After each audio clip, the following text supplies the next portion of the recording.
दोस्तों, जब से चीनी ड्रैगन का भारत के साथ डोकलाम को लेकर विवाद हुआ है, तब से ही भारत को अपने पूर्वोत्तर हिस्सों पर ज्यादा से ज्यादा ध्यान देना जरूरी हो गया है, क्योंकि चीन की नीयत कितनी खराब है ये किसी से छिपी नहीं है। ऐसे भारत सरकार लगातार ये कोशिश कर रही है कि वो इन इलाकों में अपनी पकड़ इतनी मजबूत कर ले कि चीन की परछाई भी यहां आने पर कांप जाए। इन सब में भारत की चिकन वैली सबसे ऊपर रखी गई है, क्योंकि ये एक ऐसा रास्ता है जो भारत के पूर्वोत्तर के सारे राज्यों से उसे जोड़ता है। इसके अलावा ये रूट व्यापार का वो बेस्ट रूट है जो भारत को पूर्वी एशिया के देशों से जोड़ता है। इसके साथ ही ये रूट बांग्लादेश, नेपाल, भूटान, चीन से भी जोड़ता है। इतने देशों से इसकी सीमा का लगना ही अपनी इंपॉर्टेंस को खुद ही बयां कर देता है। लेकिन यहाँ चीनी ड्रैगन अपनी नजरें बनाए हुए है और वो कैसे भी करके यहाँ कब्जा करना चाहता है, लेकिन उसके मंसूबों पर भारत सरकार और भारतीय सेना पानी फेर देती है। वो इसके बचाने के लिए कई तरह के पैतरे अपना रही है और उसे उल्टे पैर भगा देती है। तो चलिए दोस्तों, इस चिकन वैली की बेसिक ज्योग्राफी, टेरेन और जियो सिग्निफिकेंट को साथ ही हम जानेंगे कि कैसे चीन ने भारत के पड़ोसी देशों में भारी निवेश करके हमारे इस स्ट्रेटेजिक जोन को खतरे में डालने की कोशिश की। तो आप ये वीडियो अंत तक जरूर देखिएगा। दोस्तों, चिकन नेक, जिसे सिलीगुड़ी कॉरिडोर भी कहा जाता है, इस इलाके की भौगोलिक स्थिति, आर्थिक महत्व और अंतरराष्ट्रीय पहुंच इसे बेहद खास बनाती है। पश्चिम बंगाल में स्थित ये गलियारा 60 किलोमीटर लंबा और 20 किलोमीटर चौड़ा है और उत्तर पूर्व हिस्से को बाकी भारत से जोड़ता है। वैसे तो जब भारत में अंग्रेजों का शासन था, तब ब्रिटिश ने इसका निर्माण व्यापार के लिए किया था। ये नेपाल और बांग्लादेश के बीच से होकर गुजरता है। चिकन नेक कॉरिडोर से तिब्बत की चुंबी घाटी महज 130 किलोमीटर दूर है। इस घाटी के सिर पर भारत, नेपाल और भूटान का ट्राई जंक्शन स्थित है, जिसे डोकलाम क्षेत्र के रूप में जाना जाता है। कॉरिडोर दार्जिलिंग जलपाईगुड़ी से एक्सटेंडेड करते हुए पश्चिम बंगाल के तराई एरिया तक एक्सटेंड करता है। इसे नॉर्थ में हिमालय के पर्वत हैं, जैसे माउंट कंचनजंगा, जो इंडियन नेपाल पर स्थित है। इससे दो नदियां तीस्ता और जलदाखा निकलती हैं, जो नदियां बांग्लादेश में प्रवेश करने पर ब्रह्मपुत्र नदी में मिल जाती हैं। यहीं सैंडी सोइल पाई जाती है, जो काफी लूज होती है, जिसके कारण यहाँ रेलवे और रोडवेज का कंस्ट्रक्शन करना थोड़ा मुश्किल हो जाता है। इसके अलावा यहाँ प्राकृतिक आपदाएं जैसे बाढ़, भूस्खलन जैसी घटनाएं होती रहती हैं। यहाँ ज्यादातर नेपाली और बंगाली अप्रवासी पाए जाते हैं। वहीं ये मार्ग राष्ट्रीय राजमार्ग 31 असम में गुवाहाटी को सिलीगुड़ी से जोड़ता है। अर्थव्यवस्था के दृष्टिकोण से ये कॉरिडोर उत्तर पूर्वी राज्यों और शेष भारत के व्यापार के लिए बेहद महत्वपूर्ण है। यह उनके बीच एकमात्र रेलवे फ्रेट लाइन भी होस्ट करता है। दार्जिलिंग की चाय और इमारती लकड़ी इस क्षेत्र के महत्व को और बढ़ा देती है। एलएसी के पास सड़क मार्ग और रेलवे सिलीगुड़ी कॉरिडोर से जुड़े हुए हैं। इस कॉरिडोर के जरिए ही सभी जरूरी चीजों की आपूर्ति की जाती है। दोस्तों, सिलीगुड़ी कॉरिडोर भारत और इसके पूर्वोत्तर राज्यों के साथ साथ दक्षिण पूर्व एशिया में आसियान देशों के बीच संपर्क को सुगम बनाकर भारत को अपनी एक्ट ईस्ट पॉलिसी को बढ़ावा देने में मदद कर रहा है।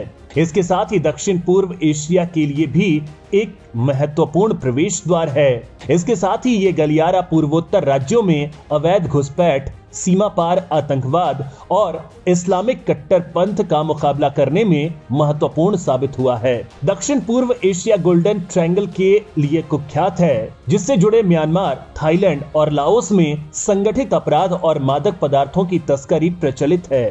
इन देशों से भारतीय राज्यों जैसे त्रिपुरा, मिजोरम, मणिपुर, नागालैंड और अरुणाचल प्रदेश में मादक पदार्थों की तस्करी का प्रसार एक बड़ा सुरक्षा खतरा है। सिलीगुड़ी कॉरिडोर में सुरक्षा में सुधार कर इस क्षेत्र को सुरक्षित किया जा सकता है। तिब्बत से इसकी निकटता भारत के लिए काफी प्रॉफिटेबल साबित हुआ है, क्योंकि यहाँ से चीन पर कड़ी नजर रखी जा सकती है, जो सीमावर्ती इलाकों में लगातार सड़कों और हवाई पट्टियों का निर्माण कर रहा है। एक रिपोर्ट के मुताबिक युद्ध की स्थिति में सिलीगुड़ी कॉरिडोर के माध्यम से आसानी से हथियार और सैनिक लामबंद किए जा सकते हैं।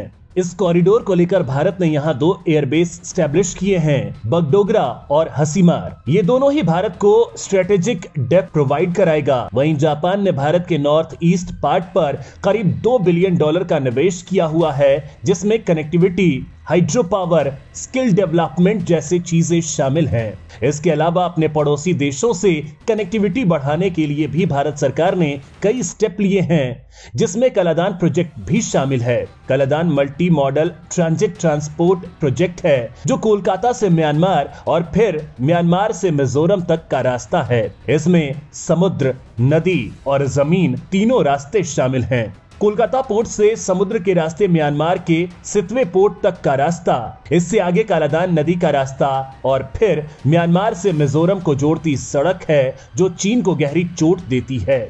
वहीं चिकन नेक एक ऑल्टरनेटिव रूट बांग्लादेश की तरफ से भी मिला है। यहां बांग्लादेश ने भारतीय सामानों की चिटीगोंग पोर्ट से कोलकाता से अगरतला तक पहुंचाने की छूट दी। इससे दोनों देशों के रिश्ते भी बेहतर हो रहे हैं। लेकिन चीन अपनी हरकतों से बाज नहीं आ रहा है। वो भारत के लिए परेशानी खड़ी करने के लिए यहाँ कई तरह के कंस्ट्रक्शन कर रहा है। उसने डोकलाम, जहाँ चीन, भूटान और भारत का बॉर्डर मिलता है, वहां चीन ने सड़क बनाकर विवाद खड़ा कर दिया। दोनों देशों के बीच इसे लेकर जून 2017 को विवाद शुरू हो गया। भारत का ये कहना था कि ये जगह विवादित है और चीन यहां सड़क नहीं बना सकता। दोस्तों, इस रोड निर्माण से चीन भारत पर एक बड़ी सैन्य लाभ हासिल करना चाहता था। अगर डोकलाम तक चीन की सुगम आवाजाही हो जाती तो वो भारत को पूर्वोत्तर राज्यों से जोड़ने वाली 20 किलोमीटर चौड़े इलाके पर अपनी बढ़त बना लेगा। करीब 70 दिनों तक चले डोकलाम विवाद को 28 अगस्त 2017 को सुलझा लिया गया। दोनों देशों के बीच चल रही कूटनीतिक वार्ताओं के बाद सेनाएं हटाने पर सहमति बन गई। वहीं चीन ने भारत के अरुणाचल प्रदेश को लेकर भी विवाद खड़ा किया हुआ है। चीन अब अपने आधिकारिक दस्तावेजों और नक्शों में इस्तेमाल करके अरुणाचल प्रदेश को दक्षिणी तिब्बत मानता है। इतना ही नहीं, उसने अरुणाचल प्रदेश के 15 जगहों के नाम बदलकर चीनी, तिब्बती और रोमन में जारी कर दिए हैं, जिनमें 8 शहर, 4 पहाड़, 2 नदी और 1 पहाड़ी दर्रा शामिल है। इसमें अरुणाचल के 11 जिले शामिल हैं, जिनमें पश्चिम में तवांग से लेकर पूर्व में अंजा तक शामिल हैं। चीन की इस हरकत को लेकर भारत ने निंदा की थी। इसके अलावा चीन ने ब्रह्मपुत्र नदी पर बांध बनाने का प्रोजेक्ट भी शुरू किया था। दोस्तों, ब्रह्मपुत्र भारत के नॉर्थ ईस्ट की लाइफलाइन है। अगर चीन इस बांध को बनाता है तो इसका असर पूर्वोत्तर राज्यों के साथ साथ बांग्लादेश पर भी पड़ेगा।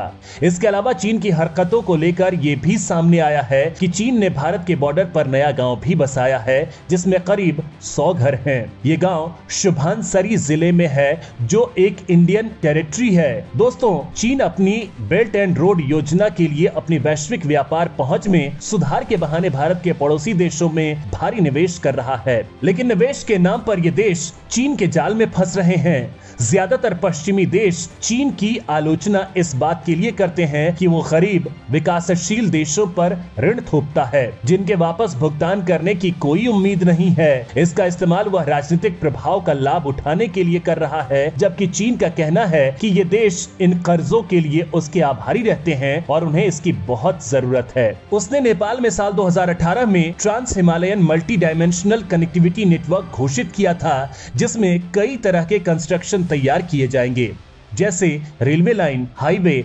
इसके साथ ही ट्रांसपोर्ट इंफ्रास्ट्रक्चर को डेवलप करने के लिए 3 नॉर्थ साउथ कॉरिडोर स्टैब्लिश किए जा रहे हैं। वहीं म्यांमार में चीन ने क्या कुपियुग पोर्ट डेवलप किया है। वहीं अंडमान निकोबार आइलैंड के बार ग्रेटा कोको आइलैंड पर नेवल बेस बनाया है। वो ऐसा करके बे ऑफ बंगाल में कब्जा करना चाहता है। इसके अलावा चीन ने म्यांमार की सेना के साथ मिलकर इंडिया के नॉर्थ ईस्ट भाग पर प्रेशर डालने की कोशिश की है। वहीं बांग्लादेश को भी चीन ने अपने प्रभाव में लाने की कोशिश की है। इसके लिए उसने बांग्लादेश के प्रोडक्ट को 97% ड्यूटी फ्री किया था। इसके साथ ही चीन ने बांग्लादेश को $1 बिलियन ऑफर करके तीस्ता नदी को रिस्टोर करने का ऑफर भी दिया है, जिसमें कई रोड कनेक्टिविटी की जाएगी, जिसका भारत के राज्यों पर असर पड़ेगा। वो कुमिंग चिटीगोंग रोड द्वारा रोड लिंक को रिसोव किया जाएगा। दोस्तों, जिस तरह से चीन ने भारत के चिकन नेक को हासिल करने के लिए अपना शैतानी दिमाग लगाया है, उसे मात देने के लिए भारत भी पीछे नहीं है। भारत ने अपने सभी पड़ोसी देशों के साथ मिलकर कई प्रोजेक्ट को पूरा किया है। इसके अलावा वैश्विक प्रेशर के कारण चीन कोई भी गलत कदम उठाने से पहले 10 बार सोचेगा।